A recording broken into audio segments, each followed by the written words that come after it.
I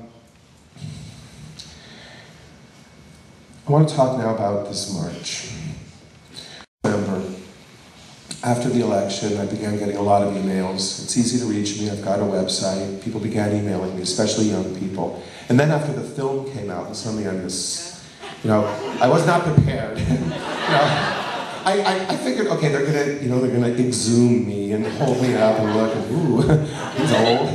But I was not prepared, and I still have like 3,000 unanswered emails in my inbox. But so many of the young people were writing and saying, we want to march on Washington. And I would write back and say, I don't think it's a good idea. I did not encourage it. Partly because I looked at the idea of a march through the lens of previous marches, which were incredibly awful to put together.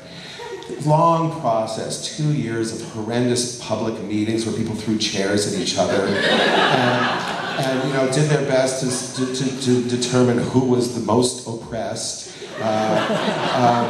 And all these discussions about the whales and the redwood trees and nuclear weapons and the whole, and I'm there, I'm down with the program, I'm a lefty, okay, I get it, I'm down with the program, but could we just talk about gay people for once and our rights and not have this whole long laundry list of other stuff?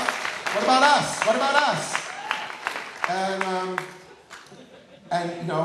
And then there's Robin Tyler, and she's a great producer, but these huge, they were turning into entertainments.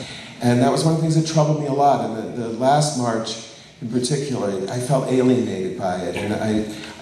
And it's great that celebrities support us. It's great that entertainers support us. But when they show up at these marches, suddenly it's an Entertainment Weekly story instead of a New York Times story. It's on the arts page instead of the political section, and it's just a deflection. So I had all these reasons why I didn't want to do a march, and the previous marches cost tons of money, and often it went missing, and it was just so, I said, no, you don't want to march, you don't want to march.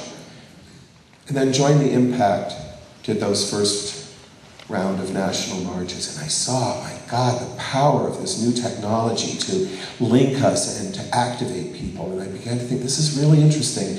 I wonder if it will last. And I remember some of the young people started using the phrase Stonewall 2.0, and I thought, well, maybe, but maybe not, because I'm old and I've seen all of these little spasms and outbursts. It seems like every 9 or 10 years something outrageous happens. Maybe it's a young man in Wyoming being strung up on a fence and murdered, and then suddenly there's young people out in the street, but it dissipates and it vanishes and it goes away and nothing happens. So I was skeptical, and all winter long I kept saying, no, don't need to march. And probably the biggest reason why I said that, though, was that I believed in Barack Obama. And I chose, as did Dustin Lance Black, who wrote the film Milk, we left California in the last days before the election. We went to Nevada to campaign for Obama. And we're walking precincts in Reno and Sparks to try to help win Nevada, which we won.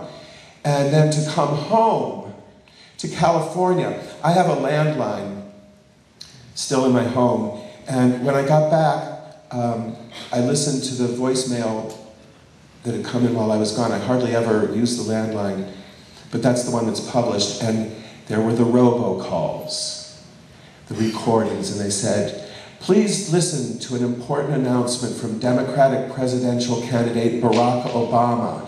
And there was Barack Obama's voice saying, I believe that marriage is between a man and a woman. And then the election results came in, and we started to celebrate, and then the news came in from California, and it was devastating. I could not believe it. And then Inauguration Day comes, and who's there to give the benediction? Rick fucking Warren.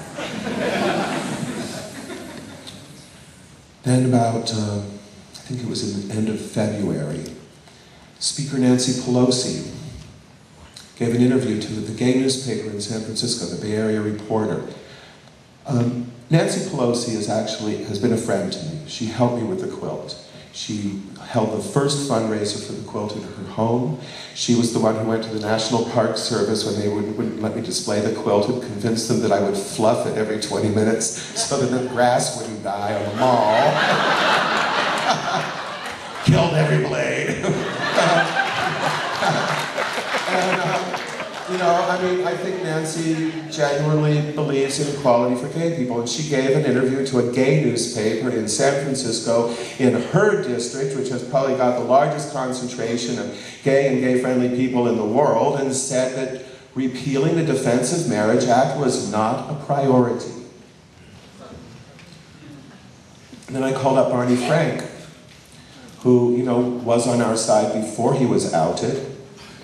And I said, Barney, would you be willing to expand the ENDA bill to include housing and public accommodation? He said, no, it won't pass.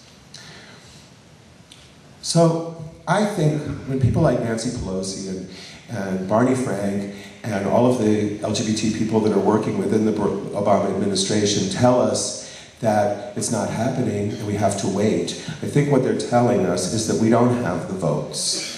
And they're counting the votes in Congress. But what I think is that now is the time.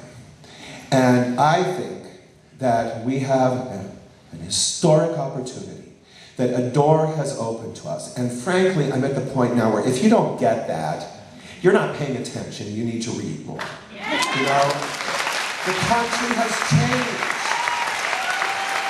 We're at that point. We are ready to win. We are ready for equality.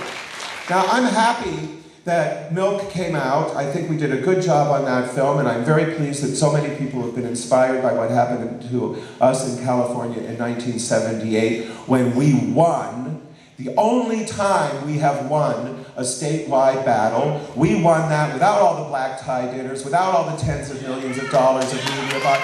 We bought it because ordinary gay men, lesbian women, bisexual, transgender people knocked on door after door after door and said, I'm your neighbor, I live down the street, don't vote for this, it will hurt me. And we came out and we fought like hell and we won. 30 years ago, against these same assholes with the same argument, we won, and we built those coalitions, and we reached out to Latino communities, we reached out to African American communities, to Asian American communities. We did that hard work with the labor movement, with the Democratic Party, with the socialists, with the libertarians, with anybody we could find, and we built that coalition and we won. And it's the only time we've won. So, yes, that's inspiring. But for strategy, and this is not about me, it's not about any one of you, it's not about a march, it's not about money, it's not about anything but strategy. What does victory look like? What is the dream? And how do we get there? Don't look back to 1978. Look back to 1963 and 1964. The civil rights movement had been growing, slowly, steadily, confronting incredible brutality. The fire hoses, the dogs in Selma, in Birmingham, in Montgomery. People lost their lives, and white America became aware, finally, of the barbaric nature of segregation. And the country began to turn. And at that point, it became clear to Dr. King and the other great heroes of that time that the southern states, and honestly probably many others, would never, ever willingly extend equal protection of the law, under the law, to African American citizens. And it was then that they set their sights on Washington, D.C., and went to President Kennedy, and after his death, President Johnson, and succeeded in passing the Civil Rights Act of 1964 that says clearly it is the law of the land that there can be no discrimination in employment, in housing, in public accommodation, in all areas governed by civil law. There must be no discrimination on the basis of race. Did it end racism? No, of course not. That is a fight that we must all continue for generations to come. But it set the groundwork. It said clearly, this is the law of the land. And every part of that struggle since then has been grounded in the reality that discrimination based on race is illegal in the United States of America. That is where we need to look for strategy. Now,